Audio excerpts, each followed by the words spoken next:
Good morning, sir, and good morning, everyone. Today we're going to discuss our book review. We are assigned the book entitled A Walk to Remember by Nicholas Charles Sparks. Nicholas Charles Sparks is currently a 57 years old American romance novelist, screenwriter, and film producer. Born on December 31, 1965 in Omaha, Nebraska, United States. He is known for his amazing talent in writing. Most of his book genre is romance. He also received many awards. Dear John and the Notebook was one of his works. Plot summary, introduction. So, A Walk to Remember book was the story that happened in Beaufort, North Carolina, year 1958. A small southern town near to Morehead City. It is a nice place where many people live.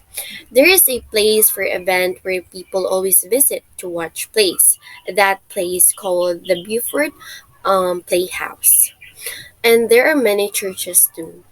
As for the introduction of the story, the author mentioned the different churches in Beaufort, North Carolina, a place where Jamie Sullivan and Landon Carter's story begins.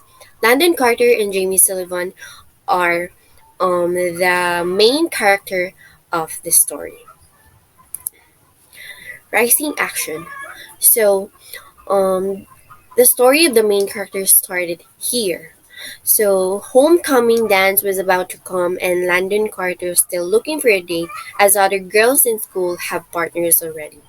So while Landon Carter is flipping the pages of the junior class yearbook, Landon saw Jamie Sullivan as a person to have a date with. Even though they are not that close to call a friend, but he has no choice that time, and he also got to realize that Jamie looks fine, and so he decided to ask Jamie Sullivan to be his dance. So he went to Jamie Sullivan's house. He asked her if she has a plan on going to the housecoming dance. Jamie answered no, but Landon keeps on finding ways to get to his point and asked again Jamie.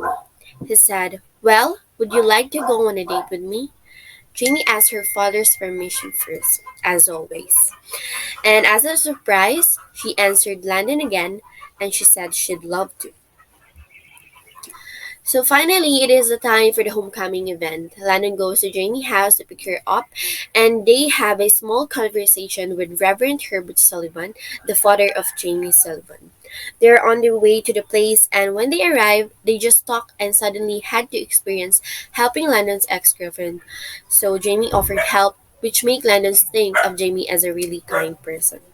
On the following days, Jamie and Landon become a partner for the Christmas play, which led him to know Jamie more. And days went by, he felt different. Yes, he did, because he fell in love with her. Asked her to be his girlfriend, and Jamie felt the same way too. They really love and cherish each other. They go on dates, and yes, indeed, Landon makes sure that Jamie is fine. He protects her, and more on with that, he changed a lot. From a guy that who always make fun of her, or like bully others, or like doesn't really care, he changed to a fine man for Jamie. So that's it for the introduction and rising action. As we go along, we're going to discuss the other plot summary of the story, A Walk to Remember. Good day. I'll be discussing the last few parts of the video, but before that, I'll introduce myself. I am Christian Nuenay, and I am a BSTM student.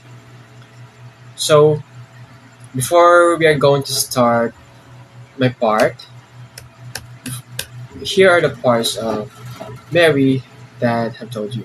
So, she have discussed about the author's background, introduction, and passing action.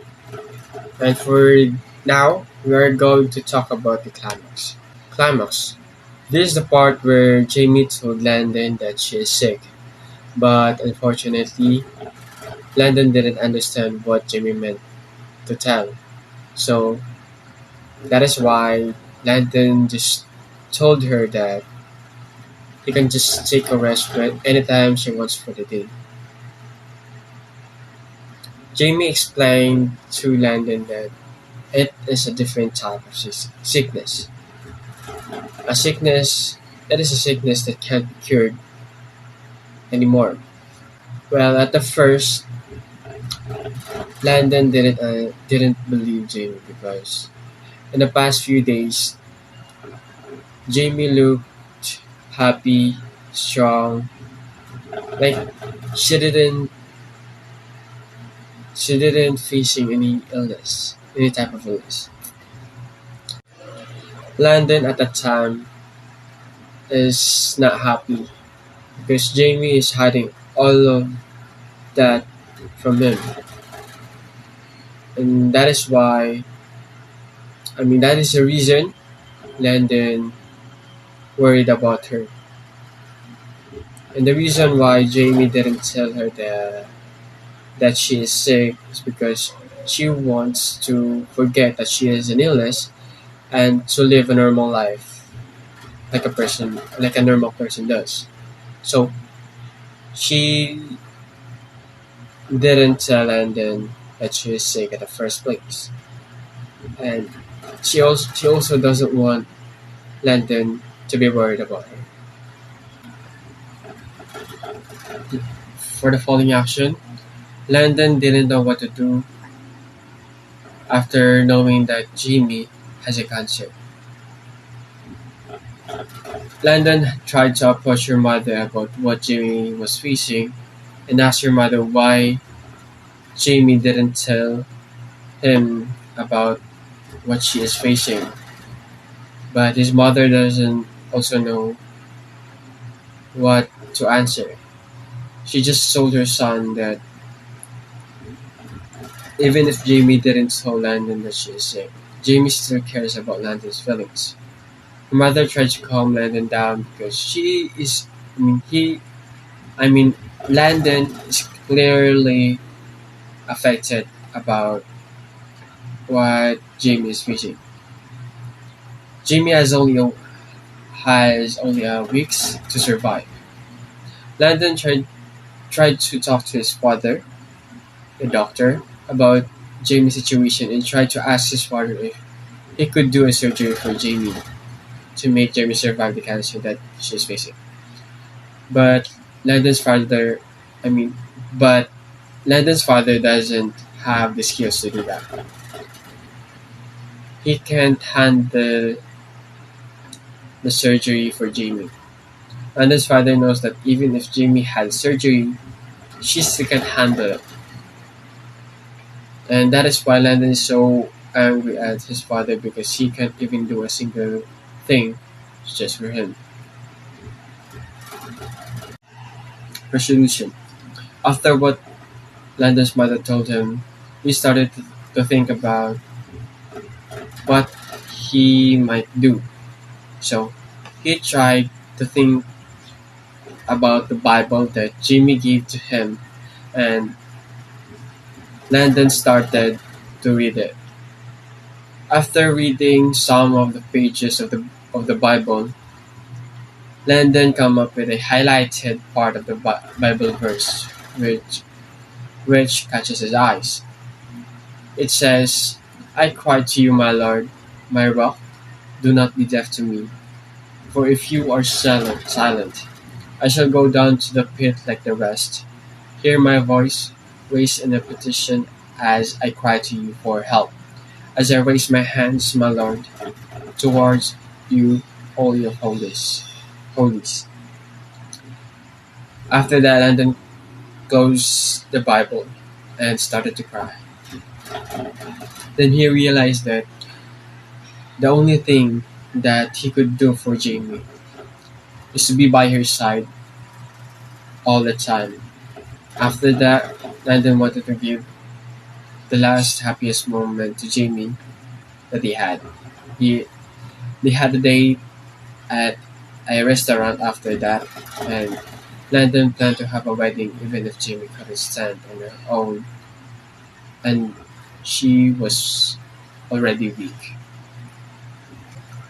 The conflict here in A Walk to Remember is an external conflict, which is a man versus circumstance conflict because Landon is facing his enemy, which is the cancer of Jamie.